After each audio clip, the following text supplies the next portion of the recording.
আজকে কিন্তু আমি মজাদার আরেকটি মাছের রেসিপি নিয়ে হাজির হয়েছি। কাসকি মাছ তো আমরা অনেকেই অনেকভাবে রান্না করতে পারি, কিন্তু আজকে আমি ২ রকমভাবে কাসকি মাছ রান্না করে দেখাবো। আর স্বাদ গন্ধ এই রকমভাবে রান্না করলে কিন্তু একদম অটুট থাকে, মনে হবে যেন হোটেল থেকে রান্না করা হয়েছে, এতটাই পরিমাণে মজার হয়।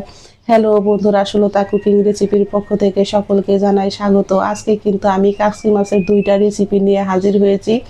একটা রান্না করব আমি আলু আর টমেটো দিয়ে, আর একটা রান্না করব আমি শুধু টমেটো পেঁয়াজ দিয়ে।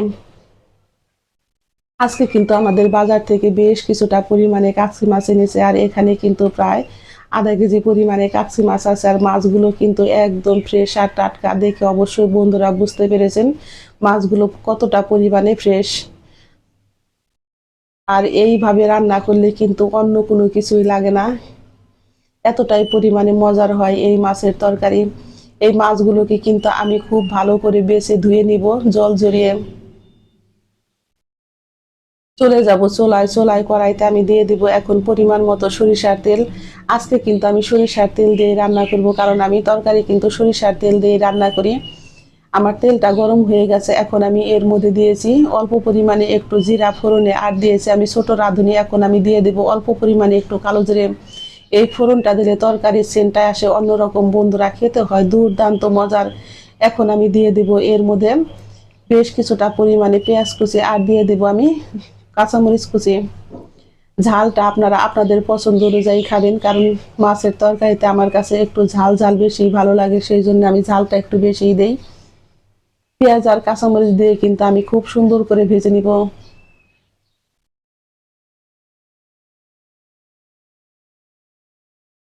পেঁয়াজগুলো কিন্তু আমার খুব সুন্দর করে ভাজা হয়ে গেছে, দেখতেই পারছেন। এখন আমি দিয়ে দিব এর মধ্যে বেশ কিছুটা পরিমাণে টমেটো। এখানে আমি 2টা টমেটো দিয়েছি, আর টমেটোগুলোকে কিন্তু আমি চিকন চিকন করে এইভাবে কেটে দিয়েছি। এখন আমি এর মধ্যে দিয়ে দিব হাফ চামচ পরিমাণে লবণ, হাফ চামচ পরিমাণে দিয়েছি আমি হলুদের গুঁড়া। আমি এখন দিয়ে দিব 1 চামচ পরিমাণে মরিচের গুঁড়া, আর দিয়ে দিব 1 চামচ পরিমাণে ধনিয়ার গুঁড়া। সমস্ত মশলা দিয়ে আমি কিন্তু আবারও একটু খুব ভালো করে 2 থেকে 3 মিনিট এইভাবে মিডিয়াম টু লো আছে ভেজে নিব। এখন আমি দিয়ে দিব ধুয়ে রাখা মাছগুলো।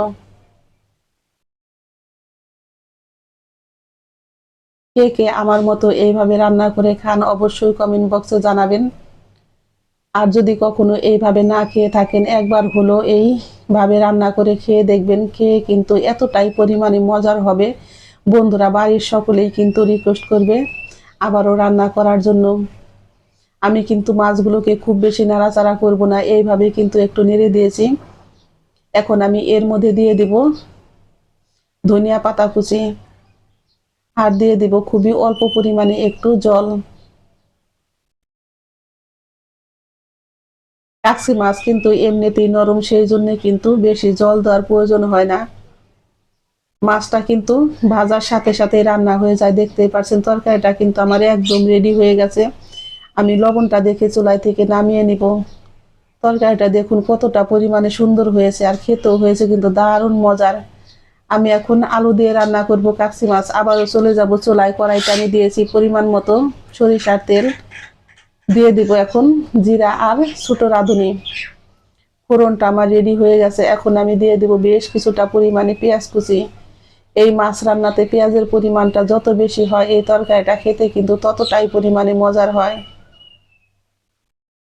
আমি পেঁয়াজগুলোকে কিন্তু 2 থেকে 3 মিনিট এইভাবে একটু ভেজে নিয়েছি। এখন আমি দিয়ে দিব এর মধ্যে মিডিয়াম সাইজের একটা আলু। আলুটাকেও কিন্তু আমি খুব সুন্দর করে ঝুরি ঝুরি করে কেটে ধুয়ে নিয়েছি। এখন আলু দিয়ে কিন্তু আমি আবারও পেঁয়াজের সাথে খুব সুন্দর করে 3 থেকে 4 মিনিট এইভাবে একটু ভেজে নেব। আমি 3 থেকে 4 মিনিট আলুগুলোকে কিন্তু খুব সুন্দর করে ভেজে নিয়েছি। এখন আমি দিয়েছি কাঁচামরিচ আর টমেটো। আমি দিয়েছি এর মধ্যে হাফ চামচেরও বেশি লবণ, আর দিয়ে দিব এখন হলুদের গুঁড়া, মরিচের গুঁড়া, ধনিয়ার গুঁড়া।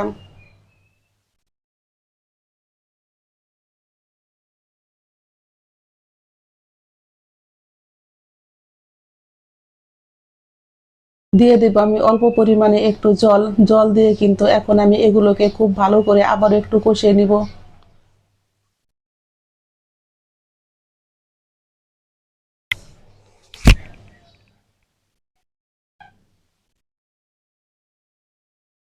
আমার আলুগুলো কিন্তু খুব সুন্দর করে কষানো হয়ে গেছে। এখন আমি দিয়ে দিব এই মাছগুলো।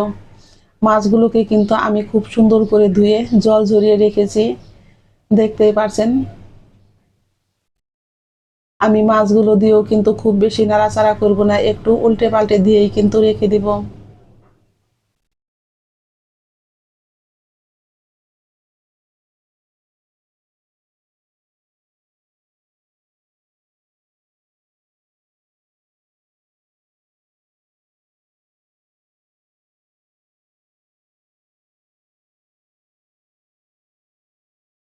আমি মাছগুলোকে কিন্তু উল্টে দিয়েছি, দেখতেই পারছেন।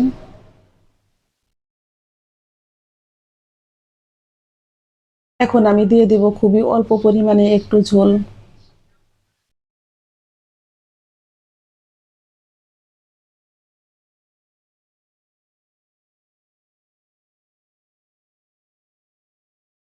তরকারিটা কিন্তু আমার একদম এখন রেডি হয়ে গেছে, বলক চলে এসেছে বন্ধুরা, দেখতেই পারছেন। দেখতে যেমন সুন্দর হয়েছে, খেতেও হয়েছে কিন্তু দারুণ মজার। আমি এর মধ্যে জিরার গুঁড়ো দিয়ে কিন্তু নামিয়ে নিব। আর লবণটা দেখে নিব ঠিক আছে কিনা, লবণটা একদম ঠিক আছে। কার কেমন লেগেছে অবশ্যই কমেন্ট বক্সে জানাবেন। ধন্যবাদ সবাইকে।